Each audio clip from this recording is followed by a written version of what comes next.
Hi mga kamami. So, for today's video is mga pisa guys ko ha. Mga pisa ta.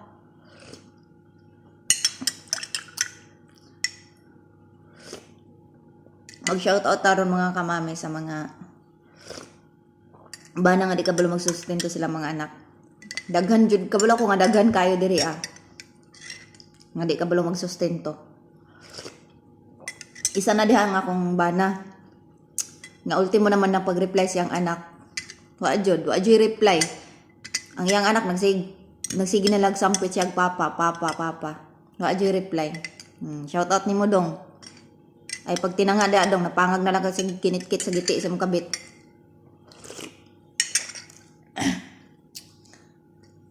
So daghan jud kay no nga kanang kabalo ko nga daghan kayo diri ah nga kanang mga wain mga pulos nga mga bana.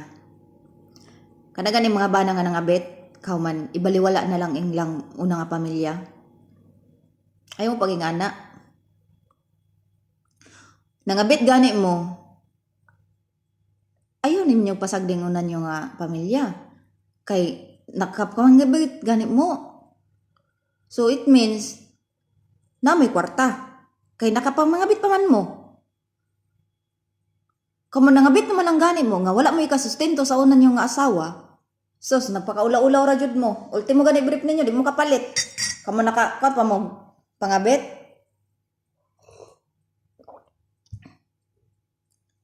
Priyagaba lang ning uban nga mga bana diri ah.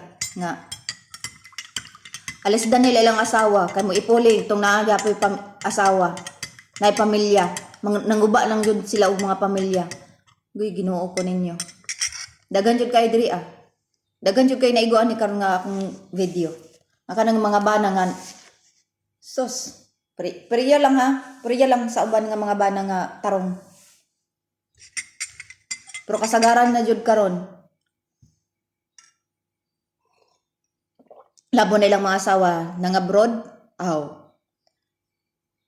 Shout out na lang sa mga pares na ko mga OFW nga kanang abroaday pa lang. Iandam-andam na lang ninyo yung kaugalingon. Okay lang unta. Nga ang inyong gibilin sa Pilipinas tarong. Pero kung maayra gani sa kuan nga naa mo sa Pinas, kauman inyong mabiyaan na kung unsa magayon ang nasa inyong una-una, mag-instinct nga gani mo kana tinuod jud na kay ako. Dati di jud kumuto sa mga marites kay kuan gud gayo to kung bana sa una. Perti kayo ka palangga kayo ko sa kung bana sa una, ultimo pagkaon hinungitan ko ato. Kung bana sa una, hinungitan ko ato.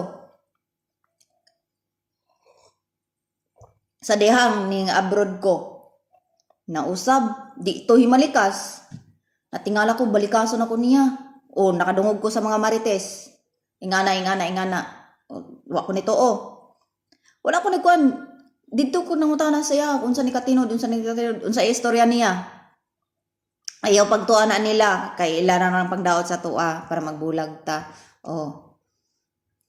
ako nga kuan ng kulba ko nang di ko katarog tulog kaman perminti ko magdamgog ka ng bitin gani perminti ko magdamgog bitin nga gina tukob daw siya og bitin wala lang to ampul ang jud ko sa Ginoo nga unta Ginoo ayaw lang taon kay di ko gusto nga akong anak na broken family pod kay ako broken family nagtubo jud ko nga wala ko ginikanan nara ko sa akong lola nagtubo ampo jud ko nga unta dili mahitabo sa akong pamilya ni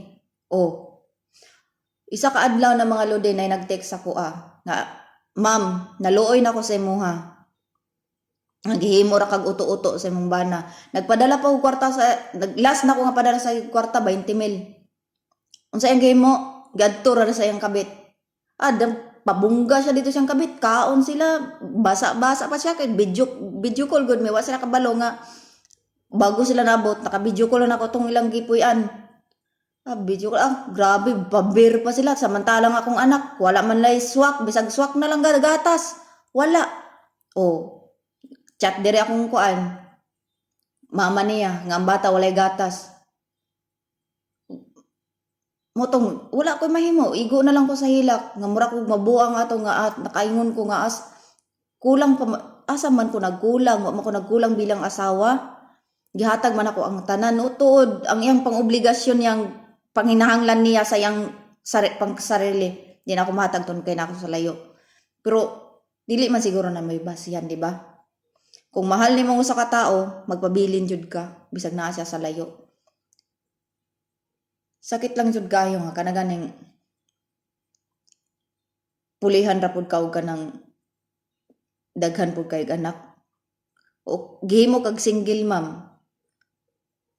Tapos pulihan ra pud ka sa naay pamilya. O di duha ka pamilya jud ang naguba. Kay ang katong sa kong ex, naipamilyado to yang kuan, babae. Tungod kay classmate lagi daw, classmate man daw sila. So, patay mahimo kay naghinugmaay man jud sila. Ang ako lang unta jud.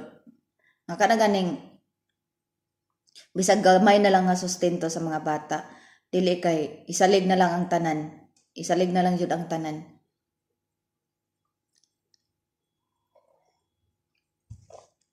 Pareha lang jud ay. Munang kamo mga bana, pero lang sa mga tarong nga mga bana, palagahin ninyo inyong pamilya. Kay maabot ang panahon nga ulahi ang pagmahay. Kay bising nagtuo mo kanang inyong gipangpuli. Tarungon pud mo ana. Nabot ra gyud po ang panahon nga wala dili lang makalihok. Biyaan ra gyapon mo ana. Munay hitiman ininyo.